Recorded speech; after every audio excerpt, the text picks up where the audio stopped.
Man, you guys know how much I really love The Flash, which I know is a bit of a controversial opinion these days, but I just resonated with that film on a personal level. That being said, there is no doubt that Blue Beetle is the best DC movie of the year. In fact, it's kind of astonishing that they didn't have more faith in the film. They didn't dump more marketing into the film because the end result is such a blast. It's something that I wish more people were going to go see because it's so much better than the marketing has let on. It truly deserves a chance to be seen by the widest possible audience. I didn't know much about the Blue Beetle before I saw the movie. I was still excited to see it. And look, I'm not gonna deny it. I have a soft spot for the Flash, given my personal relationship with the character stemming from my youth. There's no denying that Blue Beetle should have been the film WB and DC decided to get behind because it's nothing short of fantastic. Sure, it's got a familiar origin story that follows the typical story beats, but director Angel Manuel Soto manages to take the framework of something familiar and make it his own by placing the focus on the Latino family experience and make the whole superhero origin thing a family affair. He uses specificity as a means to showcase a universal experience and show how we have more in common than we may realize. That's sort of Blue Beetle's greatest asset, is how authentic it feels in its characters and family dynamics. Soto toes the line of being specific, allowing for people with shared experiences to see themselves in the Reyes family while never feeling exclusionary. In fact, for someone like myself, who's clearly not Latino, I was able to feel like I was part of the family and gained a greater sense of empathy as a result. It's a masterful way of showing authentic representation on screen. Soto has stated that he didn't want the film to be another story where 15 minutes in, something happens, and 50 minutes later, he's dominating the experience, and by the end, he's saving the world, and instead wanted to explore the growth of Jaime Reyes, saying that Jaime's not going to save the world yet. He doesn't deserve to. That decision informed this more grounded approach towards the character. And then over the course of their intended trilogy of films, should they get to make them, we'd see the relationship with the Scarab, Kajida, and the Scarab's origin integrated into the story a bit more. The point of all this is, for as cool as the Scarab and the origin and the lore surrounding it is, and for how it gives Jaime a lot of strength, the real superpower at play here is family. And actually, that's kind of brilliant about Blue Beetle, is how within the framework of a standard superhero origin film, it's able to subvert what we traditionally know and have come to believe about these origin stories. Usually the protagonist gets these great powers and is in a constant battle of trying to hide them from the people closest to them as a means to protect them, making the family, friends, and loved ones more of a liability than an asset. In Blue Beetle, that's not the case. The whole message of the film is the importance of family, how family makes you stronger, which is actually something most heroes have to learn later down the line because their go-it-alone attitude almost never works out the way they hope. Carapax, Victoria Cord, all the opposing forces see Jaime's connection to family as a weakness because it gives them pressure points to squeeze, but in reality, it's actually what allows Jaime to accomplish his mission and save the day. Jaime is empowered by his family. He's the product of all of his family's goodwill, hopes, and dreams for a better life. He's their superhero. Jaime getting the powers is a win for all of them. When one Latino is able to break through and accomplish great things, it makes it easier for the next generation, and so on and so forth. The resilience is what matters. And you know what we all need to make sure is resilient? Our hair. And that's where today's sponsor, MD Hair, steps in. MD Hair is a subscription service that provides you with specialized supplements, shampoos, and conditioners that will make your hair feeling healthier than ever. You want to have luscious locks like Jaime Reyes? I mean, we all do, and that starts with taking care of your scalp. That's where MD Hair comes in. I myself am just looking to maintain the luscious locks that I have, but if you're going bald or just scared at the fact that it could happen to you, take their test to find out what is going to be the best treatment method for you. You get to have a full scalp analysis giving you the products you need and helping you create a truly great symbiotic relationship with your hair, just like Jaime does with Kajida. So what are you waiting for? Customize your hair growth treatment with MD Hair. Use my promo code FilmSpeak to get your first month of customized products at 70% off. That's code FilmSpeak when you go to mdhair.co for 70% off, and thank you so much to MD Hair for sponsoring this video. I love the opening credits of this movie. There's an entire backstory and history's worth of Blue Beetle lore just in the opening credits if you pay attention. Teases of Dan Garrett and Ted Kord. The entire film creates a great world for all of our characters to live in with ease. The attention and focus on the detail of the environment, and not just the infrastructure, but the signs in the background, the layout of communities, the separation of class, the old dude lecturing Jaime while endlessly swiping right on women under half his age on Tinder. And you can feel the corporate grip that Victoria Kord has on the city, a city fully controlled by a private sector. This is all brilliantly set up throughout the film, very unintrusive and organically, but to loop back to the opening credits gives us a history of this world that sets our stage flawlessly. You get to see Ted Kord's scientific and humanitarian efforts and research from when he was the CEO of Kord Industries, now being perverted and weaponized by his sister Victoria when she took over. You'll learn about the Kord family dynamic and some of their antiquated traditions because of blatant sexism, with her father passing the company down to Ted, even though she was more qualified. She felt slighted against her father and began twisting Kord Industries into something else entirely out of spite. Honestly, Victoria's whole angle here isn't too dissimilar to the Roys in Succession, and the constant infighting and disdain for members of the family constantly trying to one-up the other. It's a perfect contrast to the Reyes's, who are a family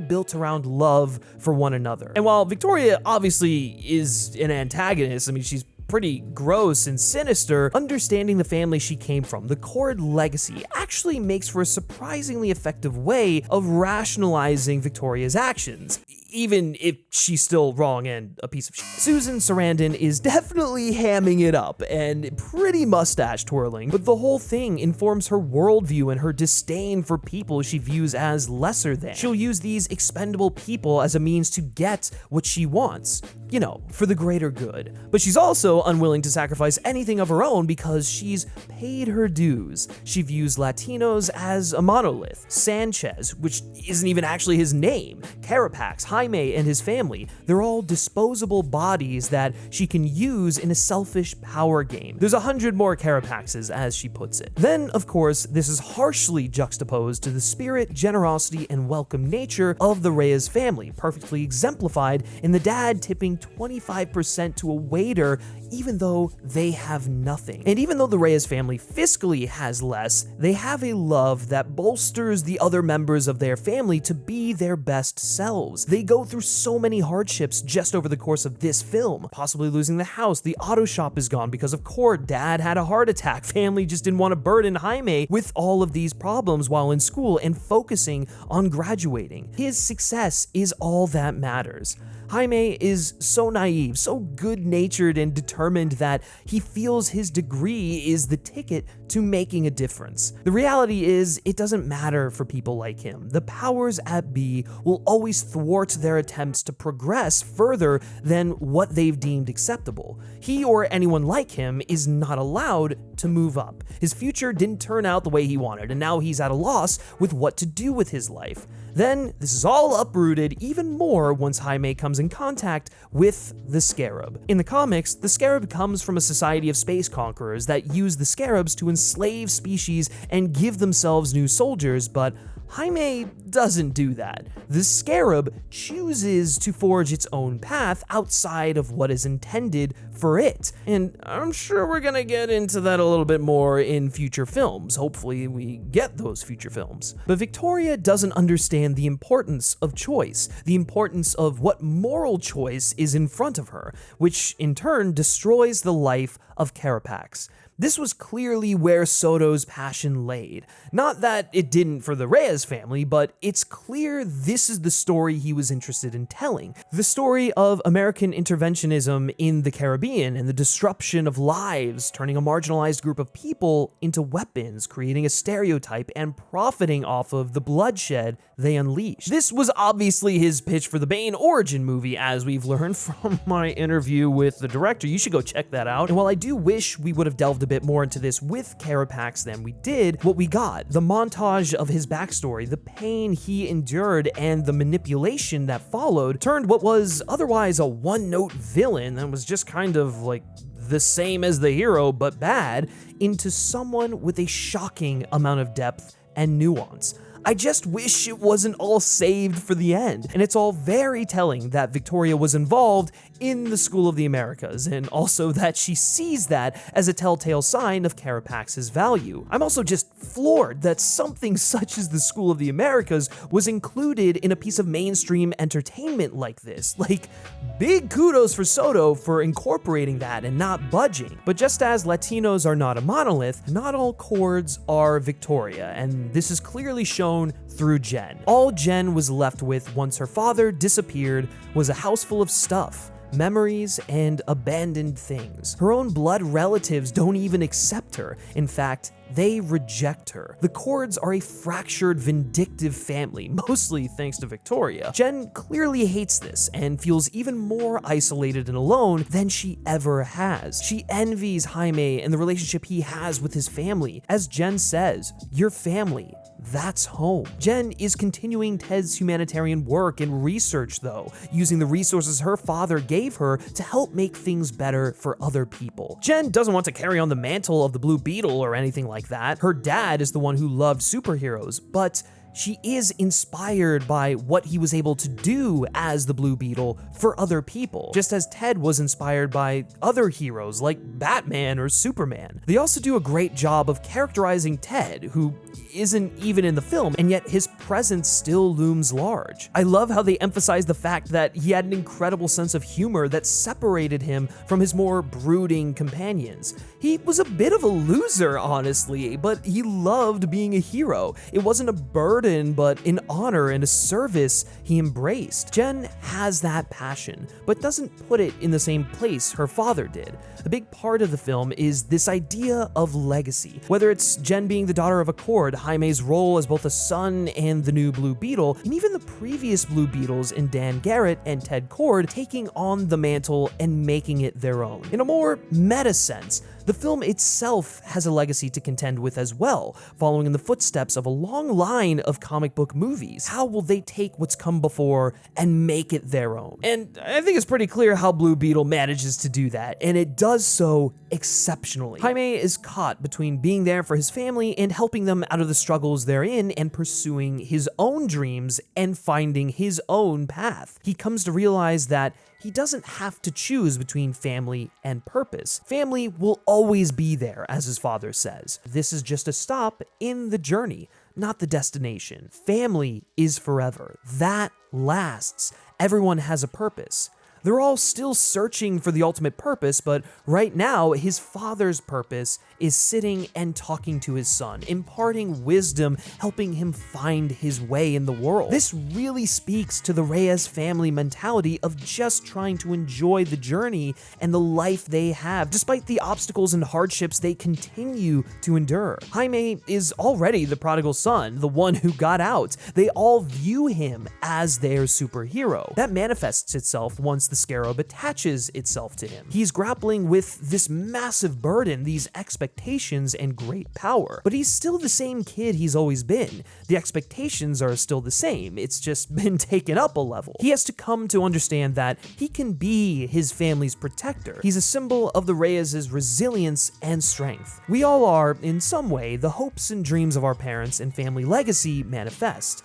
Blue Beetle really takes that to heart in the form of a superhero origin story. A big tradition in comic books is the need for a hero's secret identity to protect those closest to them and the hardships that arise out of that. Something I love about this film, and what I think separates it from other superhero stories, is how Jaime isn't afforded that choice. Becoming the Blue Beetle is a family affair, as we've already talked about. It's a subversion of what we're used to seeing. There's no anonymity, and we see how that directly affects those closest to him, both for better or worse. I love the specificity of the family interactions. Not only that, but their home as well. We learn so much about them and their relationship to one another by what's hanging on the walls in their home. Whether it's a picture of Jaime, religious iconography, so much of the world is built out in the little details in the background, and that's just brilliant. The shots of Jaime's face as the Blue Beetle enveloping the picture of Mary, symbolizing the marriage of the two ideas and how the Reyes family views Jaime, it's just so great. It's a complete encapsulation of this family. On top of that, the real world struggles of a Latino family, a Mexican-American family to be specific, faces due to how the system treats them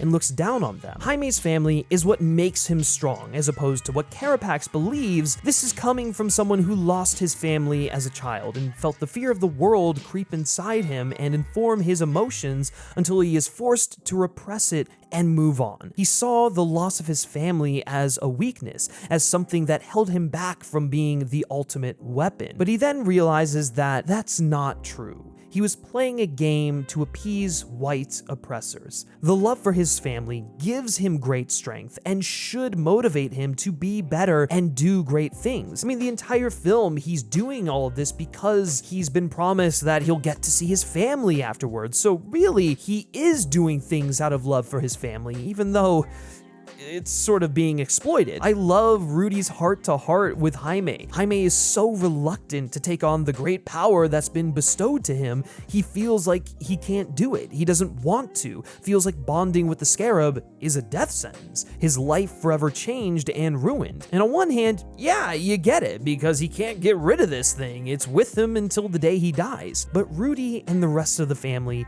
don't see it like that at all. Shit doesn't get any better for us, Rudy says. We are resilient people. Life throws curveballs, but we push through. He then goes on to recount his father and eventually the rest of the family crossing the border, acknowledging that it was hard, but the next 20 years were even harder. The leadership protector role fell on the shoulders of Jaime's father. He didn't ask for it, but what choice did he have? He got everyone over, kept them safe, sacrificed everything to keep them all together. His dad was a hero. This time, we get our own hero, Rudy says. Jaime, and him taking on the Blue Beetle is everything they had hoped and dreamed for when coming to America. And yeah, being the Blue Beetle comes with the sacrifice, but it's so much more than that. It's a symbol. Rudy laments the fact that he didn't take the opportunity his brother, Jaime's father, gave him and do more with it, calling himself a failed promise. But that doesn't have to be Jaime. In fact, everything that happens to Jaime allows Rudy to look inwards and pursue his knack for innovation and put his skills to good use. He kind of becomes the Reyes family Cord or Wayne mixed with a bit of Alfred. He's finally tapping into his potential because of the Scarab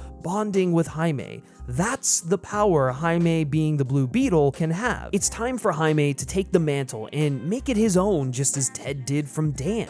The Scarab chose Dan Garrett, Ted's professor and the original Blue Beetle, but not Ted. This is something Ted could have easily resented and felt like it was something he was owed because of his proximity to Dan, just like how Victoria resents Ted for being handed the company. In the climax of the film, Victoria uses her private army to conduct a raid on the Reyes house. It all evokes the imagery and horror of an ice raid, separating families and destroying their home. Jaime arrives as their guardian angel, even arriving very angelic-like, to save and protect them. But then Jaime is captured by Carapax and he is forced to witness as his dad dies of a heart attack right in front of his eyes. The death of Jaime's father, paired with the red and blue police light flashes, really feel like the hand of Angel pulling on the emotionality of the moment in a very cerebral sort of way that allows us to feel the weight of what's just happened to signify something deeper, as he's done throughout the entire film. We have turned both cheeks. Now is the time to fight, Nana says. They've been steamrolled by the system and their manipulative power games for too long. It's time to fight for themselves as people and show that they will not be silenced, put in a box, or controlled. I love the authenticity of Nana. She's lived this whole life before her grandkids and kids. They only know one side of her. She has this whole revolutionary past. Now, she's not your typical grandma, does not conform to your idea of a grandma, which again is tying into the larger theme here. The authenticity of Jaime's entire family is so palpable. You feel their love, but also their loss. Everything they have sacrificed to get where they are now. Victoria is constantly talking about sacrifices for the greater good, but what has she ever sacrificed? She's always putting lives she deems lesser than on the line. Victoria doesn't even care about learning from the Scarab, learning from another culture, another race, another species. She's only motivated by her own worldview, which just so happens to be vengeance towards her family and their legacy. Jaime gets this incredible moment when he visits his father in a spiritual realm. His father reveals to him that he's there to help Jaime cross into his purpose. The universe knows it. He knows it. Listen to what it's telling him and become their hero. Become the Blue Beetle. His father will always be with him. Jaime must trust his heart. What's great about this moment is it could have easily been a way to work in some of the Scarab's backstory, robbing the moment between Jaime and his father of any emotionality, but they don't. Soto understands that there will be a time to explore the Scarab and its origin and goal, but this is Jaime Reyes' story, and we need to keep the focus there. That way we have a solid foundation for when we do go on to explore the Scarab. As Jaime and his Scarab create a perfect bond of symbiosis, Carapax isn't cleanly, and naturally transformed into the weapon Victoria wanted him to be. The code of the Scarab, which did not choose him, it's not his path, is forcibly injected into him. Victoria calls it a look that finally suits him. He's finally been turned into the image she deems worthy of him. Carapax, forged through rage, pain, violence, resents Jaime for being the opposite. If Carapax can't have that, then neither can Jaime.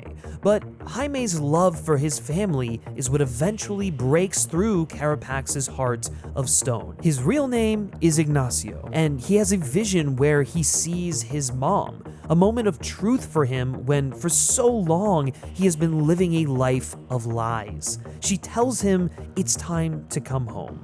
He takes Victoria with him into the fire, destroying them both. There's layers of meta commentary that tie into Jaime as an outsider, as the Blue Beetle, and then the very nature of Blue Beetle as a superhero. Never on the level as a Batman or Flash or Superman or whoever. This way of being overlooked is also how Jen has felt. Victoria viewed her as a Nepo baby, when all the time Jen has been trying to honor the legacy of her father, of their family. She is the one actually trying to save and help people just like Jaime. I mean, let's face it, the real Nepo baby is Victoria. Victoria had felt Jaime is unworthy and undeserving, especially given his Mexican-American heritage. She feels as though the Scarab belonged to her. But now, with Jen in charge of Cord Industries, she can reshape it in the image that Ted had always envisioned for the company. She can help those in need, and Jaime can be the hero he was always meant to be. I said it before in my Blue Beetle trailer video, but it bears repeating. The amazing thing about the modern world of caped crusaders